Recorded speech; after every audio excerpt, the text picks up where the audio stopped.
पश्चिमी मध्य प्रदेश के झाबुआ जिले में आज आदिवासी समुदाय द्वारा मणिपुर में घटी मानवता को शर्मसार करने वाली घटना के विरोध में आज मौन कैंडल मार्च निकाला गया, जिसमें आदिवासी समाज का एक बड़ा तबका शामिल हुआ और महिलाओं के साथ हुई इस बर्बरता नग्न परेड और हत्या के मामले को लेकर आदिवासी समाज गुस्से से भरा है, जिसका विरोध करते हुए आज समाजजनों ने स्थानीय झाबुआ बस स्टैंड से लेकर थाना कोतवाली तक यह मार्च निकाला। झाबुआ से राकेश पोटदार की खास रिपोर्ट।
हमारे झाबुआ जिले के समस्त माताएं और हमारी बहनें और साथीगण यहाँ उपस्थित हुए हैं और जो घटनाएं हो रही है लगातार 2-3 महीने से लगातार घटनाएं चलती जा रही है। इसमें सरकार द्वारा न तो कोई कार्रवाई की जा रही है, न तो केंद्र सरकार कर रही है, न राज्य सरकार। इसके लिए पूरे देश भर में आदिवासी में आक्रोश है और अगर ये न्याय अगर नहीं मिलता है तो और आगे जन आक्रोश पूरे देश में फैलेगा और निश्चित तौर पे सरकार को आने वाली जो हमारे जो केंद्र सरकार हो, राज्य सरकार वहाँ की है, उनको तत्काल निर्णय लेना चाहिए। इस संबंध में आज मौन यात्रा के माध्यम से कैंडल मार्च निकाला गया है और हमारे बीच में माननीय एसडीओ महोदय और हमारे पीआई साहब को हम लोग ज्ञापन राष्ट्रपति जी महामहिम राष्ट्रपति जी नाम पे दे रहे हैं।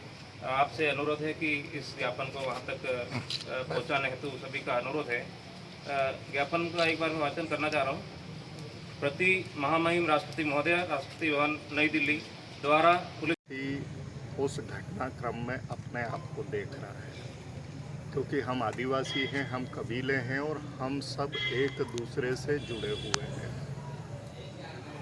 मणिपुर की जो घटना है वो देश के प्रजातंत्र के मुंह पे एक करारा तमाचा है वर्ण व्यवस्था का। इस पूरे घटनाक्रम के जब हम बैकग्राउंड में जाते हैं, इसके धरातल पे जाते हैं, तो कहीं ना कहीं हमें मनुवादी व्यवस्था या आरएसएस की विचारधारा दिखाई पड़ती है। मुझे ऐसा स्पष्ट तौर पर लग रहा है कि कहीं ना कहीं ये घटना राज्य की बीजेपी सरकार और पृष्ठभूमि में काम कर रही विचारधारा आरएसएस के द्वारा ही की गई है।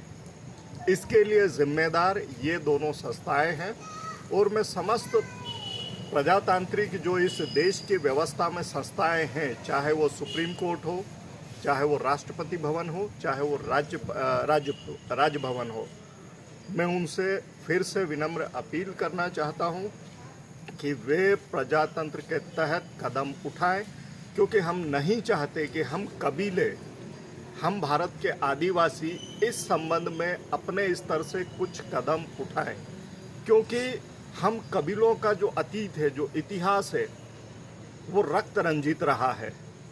हम प्रजातंत्र का सम्मान करते हैं और पुनः अपील करते हैं कि हमने शस्त्र छोड़े हैं, त्यागे नहीं है। हम नहीं चाहते कि प्रजातंत्र में कुछ हमारी तरफ से ऐसे कदम उठे कि जो उचित न रहे राष्ट्र के भविष्य के लिए। इसलिए मैं पुनः अपील करता हूं कि सरकार, सत्ता और समस्त प्रजातांत्रिक जो संस्थाएं हैं वो अपनी जिम्मेदारी को समझे और शीघ्र अतिशीघ्र कदम उठाएं। मणिपुर के आदिवासियों को लेकर के आप मणिपुर के जो आदिवासी हैं या इस पूरे देश का जो आदिवासी है वो हमारा परिवार है, वो हमारे लोग हैं, वो हमारा समाज है। हम हमेशा उनके साथ में खड़े थे, खड़े हैं और खड़े रहेंगे। वे जब भी हमारा आह्वान करेंगे हम उनके दाएं या बाएं उनको खड़े हुए ही मिलेंगे, उनके साथ में। एक सेकंड पॉज। ये भी कहा है, मैं अब भी पूरे भील कबीले की तरफ से ये घोषणा करता हूँ कि जो भी व्यक्ति इन जिम्मेदार लोगों के जिन्होंने हमारी माँ बहन की नग्न परेड निकाली है उनके सर लाके देगा, हम उनके सर के बराबर चांदी उन्हें तोहफे में देंगे।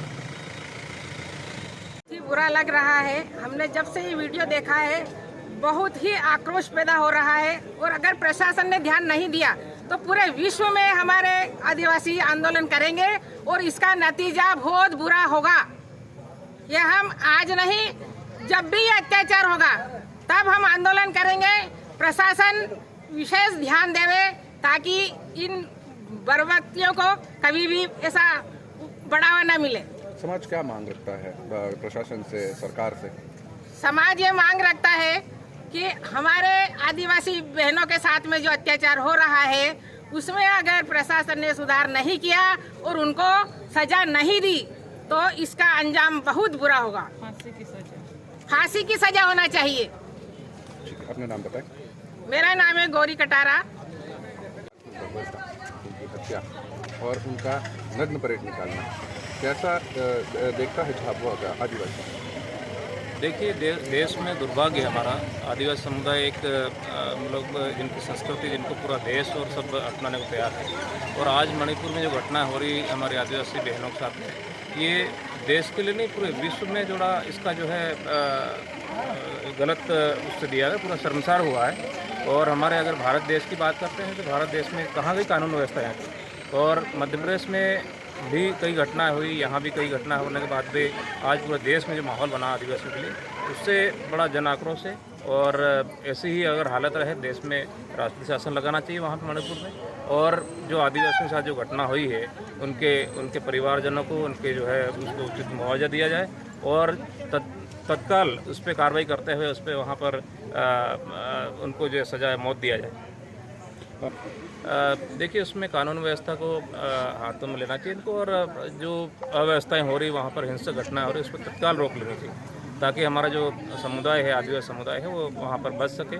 और जो हमारे जो वहाँ वीडियो जितने वायरल हो रहे हैं उसमें ये देखा जा रहा है कि हमारी बच्चियाँ, छोटी छोटी बच्चियाँ, उनको गोली मार दी जा रही है। और ये उसमें देश में बड़ी स्थिति खराब हो गई। आज जो अगर ऐसा है तो इसको तत्काल कार्रवाई होना चाहिए और हमारे माननीय प्रधानमंत्री जी हो, वहाँ के राज्यपाल महोदय हो, यहाँ के अपने मुख्यमंत्री जी, उनको तत्काल कार्रवाई करना चाहिए। मुख्यमंत्री के जो है कि उनके इस्तीफे की मांग रखी है आप लोगों ने? आदिवासी समुदाय इस पे बिल्कुल क्योंकि लगातार घटना के कारण जो आहत है, और अगर ऐसे ही आहत स्थिति में हमारे अगर समाज के इतना बड़ा नुकसान हो रहा है, निश्चित तौर पर नैतिकता के आधार पर उनको इस्तीफा देना चाहिए। फांसी की मांग करी है, कार्रवाई में अगर देरी होती है तो झाबुआ का आदिवासी किस तरीके से नजर आएगा? इसमें झाबुआ ही नहीं, पूरे प्रदेश भर में, पूरे देश भर में जन आंदोलन होंगे और उसके लिए सरकार जिम्मेदार रहेगी। नाम बताइए। लक्ष्मण सिंह डिंडोर, जय संरक्षक मध्य प्रदेश। प्रधानमंत्री जी का जो नारा है बेटी पढ़ाओ बेटी बचाओ, बेटी बचेगी तो पढ़ेगी ना। आज ऐसे दुश्मन लोग बेटियों को नोच रहे हैं और आप कह रहे हैं बेटी पढ़ाओ और बेटी बचाओ।